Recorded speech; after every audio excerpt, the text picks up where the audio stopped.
Vande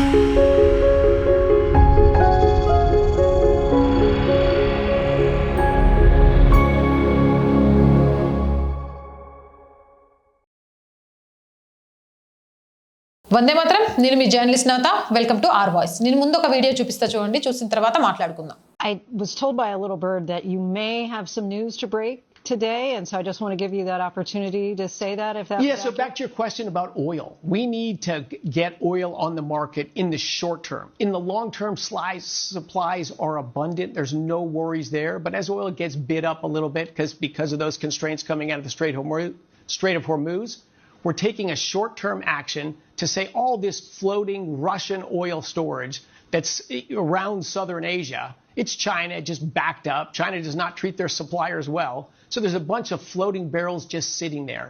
We've reached out to our friends in India and said, buy that oil, bring it into your refineries. That pulls stored oil immediately into Indian refineries and releases the pressure on other refineries around the world to buy oil that they're no longer competing with the Indians for in that marketplace. So we have a number of measures like that that are short-term and temporary. This is no change in policy towards Russia. This is a very brief change in policy just to keep oil prices down a little bit better than we could otherwise. Russia నుండి oil దిగుమతికి America భారత్కి 30 రోజుల అవకాశం ఇచ్చింది. ఈ వార్త ఒక 2 రోజుల నుంచి ఫుల్ వైరల్ అవుతుంది. అమెరికా ఎవడు మన దేశం ఏం చేయాలో చెప్పడానికి మోడీకి ట్రంప్ అంటే భయం లొంగిపోయాడు దేశ పరువు తీసేశాడు అంటూ ఓ తెగ రెచ్చిపోయారు మోడీ ద్వేషులు.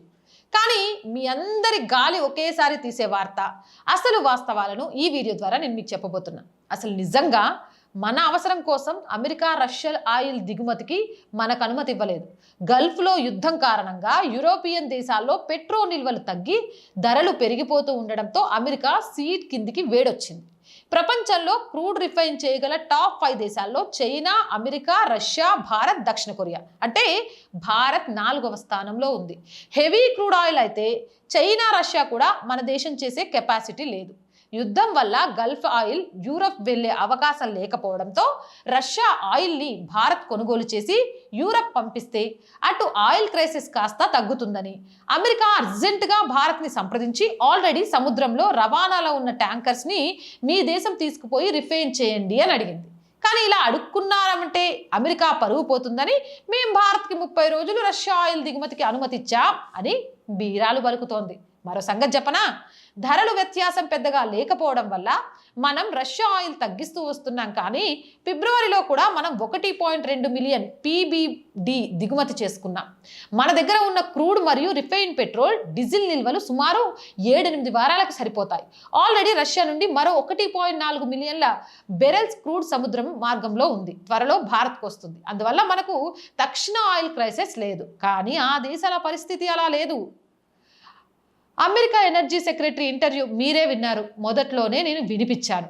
ఈరోజు మీరు ఏదైనా కొత్త వార్త చెప్పబోతున్నారని నాకు ఒక చిన్న సమాచారం అందింది. దాని గురించి చెప్పే అవకాశం మీకు ఇవ్వాలని అనుకుంటున్నాను అన్నప్పుడు, అవును, చమురు గురించి మీ ప్రశ్నకు వస్తే స్వల్పకాలికంగా మార్కెట్లో చమురు రావాల్సిన అవసరం ఉంది.